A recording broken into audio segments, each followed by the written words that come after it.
एक लड़की सड़क किनारे एक अजीब सा पत्थर उठाती है और उसे एक मूर्ति की आंख में रख देती है। ऐसा लगता है जैसे उसने किसी छुपे हुए तंत्र को छू लिया हो। तभी मूर्ति के मुंह से एक टहनी जैसा कीड़ा स्टिक इंसेक्ट बाहर निकलता है। लड़की हैरानी होती है कि तभी उसकी माँ उसे जल्दी से गाड़ी में बैठने के लिए बुलाती है। जब लड़की अपनी मंजिल पर पहुंचती है तो वही कीड़ा भी उसका पीछा करते हुए वहाँ आ जाता है। वो कीड़ा लड़की को एक पुराने और टूटे फूटे भूल भुलैया यानी मेज के पास ले जाता है। उसके प्रवेश द्वार पर एक मेढ़े के सींगों वाली पत्थर की मूर्ति लड़की होती है। लड़की जैसे ही अंदर जाने लगती है तभी नौकरानी उसे रोक लेती है और कहती है कि ये एक खतरनाक भूल भुलैया है, इसमें कभी भी अंदर नहीं जाना चाहिए। फिर वो लड़की को वापस ले जाती है। उसी रात लड़की एक अजीब आवाज से जाग जाती है। पता चलता है कि दिन वाला वही कीड़ा फिर से उसके पास आ गया है। लड़की एक किताब निकालती है और उसमें बने चित्र की तरफ इशारा करके पूछती है कि क्या वो एक परी यानी एल्फ है। कीड़ा जैसे उसकी बात समझ जाता है और कुछ ही पलों में अपना रूप बदलकर एक छोटे इंसान जैसी परी बन जाता है। फिर वो उड़कर बाहर चला जाता है। जिज्ञासा में लड़की भी उसके पीछे पीछे जाती है और उसी भूल भुलैया के पास पहुंचती है। अचानक उसके पीछे एक अजीब प्राणी प्रकट होता है। उसका सिर मेढ़े जैसा, शरीर पेड़ जैसा और उसे मिट्टी की खुशबू आ रही होती है। वो प्राणी लड़की को डरते देख उसे समझाता है कि वो भूमिगत राज्य से आया एक देवता है। वो बताता है कि वो पहले लड़की का सेवक था। लड़की के पिता उस भूमिगत राज्य के राजा है। उसकी माँ चंद्र देवी है और लड़की खुद उस राज्य की राजकुमारी मुआना है। लेकिन इंसानों की दुनिया के नीले आसमान और बादलों को देखने की चाह में राजकुमारी चोरी छुपे धरती पर आ गई थी। यहाँ सूरज की रोशनी से उसकी आंखें जल गई और उसकी याददाश्त चली गई। लड़की इस बात पर बिल्कुल यकीन नहीं करती। तब वो प्राणी बताता है कि उसके बाएं कंधे पर चांद के आकार का एक निशान है। ये सुनकर लड़की को थोड़ा शक होता है, क्या वो सच में एक खोई हुई राजकुमारी है। फिर वो प्राणी कहता है कि अगर वो भूल भुलैया का दरवाजा खोलकर अपने असली राज्य में वापस जाना चाहती है तो उसे पूर्णिमा की रात से पहले किताब में दिए गए 3 काम पूरे करने होंगे। इसके बाद वो उसे एक किताब देता है और चेतावनी देता है कि इसे सिर्फ तब खोलना जब वो अकेली हो। लड़की जब किताब खोलती है तो उसमें कुछ भी नहीं होता, लेकिन जब वो दोबारा देखती है तो वो प्राणी गायब हो चुका होता है। अगले दिन लड़की नहाते समय छुपाकर रखी हुई किताब को निकालती है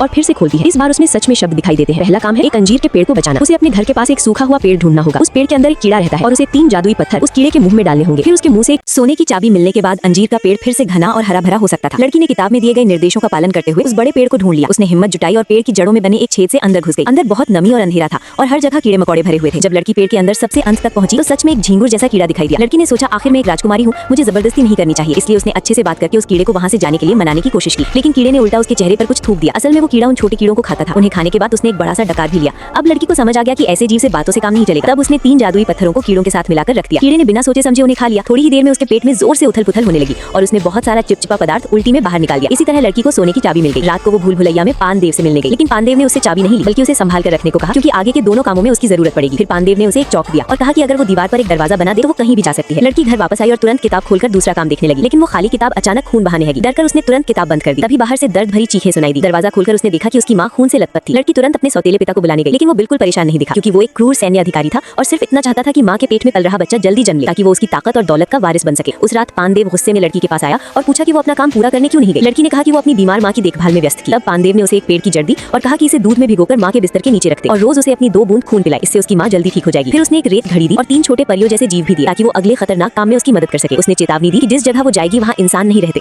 और वहाँ चाहे कितना भी स्वादिष्ट खाना क्यों न हो उसे बिल्कुल नहीं खाना है, वरना उसकी जान जा सकती है। साथ ही उसे रेत घड़ी की आखिरी रेत गिरने से पहले बाहर आना होगा, नहीं तो वो हमेशा के लिए वहीं फंस जाएगी। सब समझने के बाद लड़की ने चौक से दीवार पर एक दरवाजा बनाया। जैसे ही उसने उसे खोला अंदर एक लंबा गलियारा दिखाई दिया और रेत घड़ी चलने लगी। लड़की डरते हुए अंदर गई और पीछे मुड़कर रेत घड़ी को देखा। लाल रंग के गलियारे के अंत में उसे एक मेज पर बहुत सारा खाना दिखाई दिया, लेकिन वहाँ पहरा दे रही राक्षसी बहुत डरावनी थी। वो पूरी सफेद थी और उसकी आंखें नहीं थी। लड़की ने ध्यान से देखा कि उसके सामने रखी प्लेट में शायद आंखें रखी हुई थी। उसने जिज्ञासा से एक उठाकर देखा, लेकिन घिन आने पर वापस रख दिया। चारों ओर दीवारों पर बच्चों को मारने के भयानक चित्र बने हुए थे और कमरे के कोने में बच्चों के जूते पड़े थे। साफ था कि यहाँ आने वाले बच्चों को वो राक्षसी खा जाती थी। डरी हुई लड़की ने तुरंत पानदेव द्वारा दिए गए छोटे जीवों को बुलाया। उन्होंने उसे 3 चाबियां ढूंढने में मदद की और कहा कि वो बीच वाली चाबी का इस्तेमाल करे, लेकिन लड़की ने उनकी बात नहीं मानी और सीधे बाईं ओर की चाबी से ताला खोल दिया। अंदर एक सुनहरी खंजर थी। ऐसा लग रहा था कि उसका मिशन पूरा होने वाला है।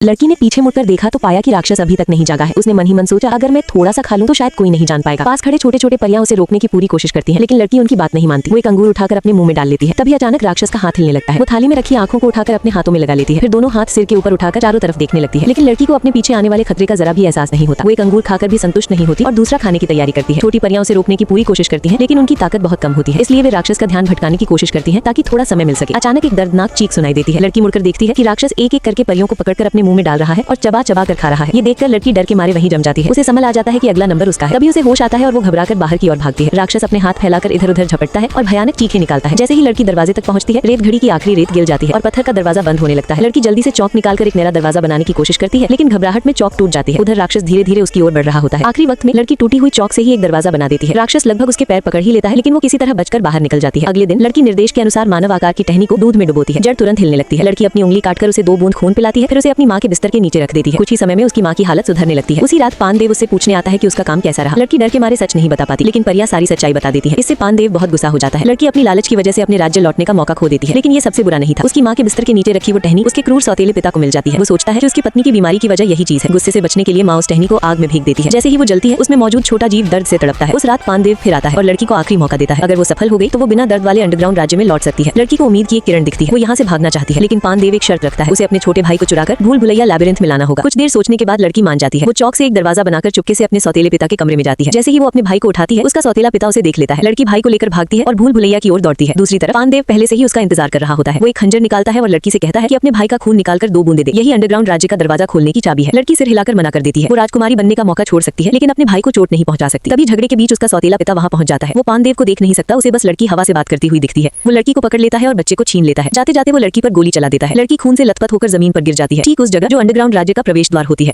उधर सौतेला पिता भी आखिरकार विद्रोही सैनिकों के हाथों घिर जाता है और उसे उसकी क्रूरता की सजा मिलती है। इस दौरान लड़की का खून धीरे धीरे पत्थरों पर गिरता है। अचानक एक सुनहरी रोशनी चमकती है। लड़की को कोई पुकारता है। जब वो उठती है तो देखती है उसके शरीर से खून के निशान गायब हो चुके हैं और उसने एक शानदार पोशाक पहन रखी है। अब उसके सामने अंधेरी भूल भुलैया नहीं, बल्कि एक विशाल और चमकदार अंडरग्राउंड महल खड़ा है।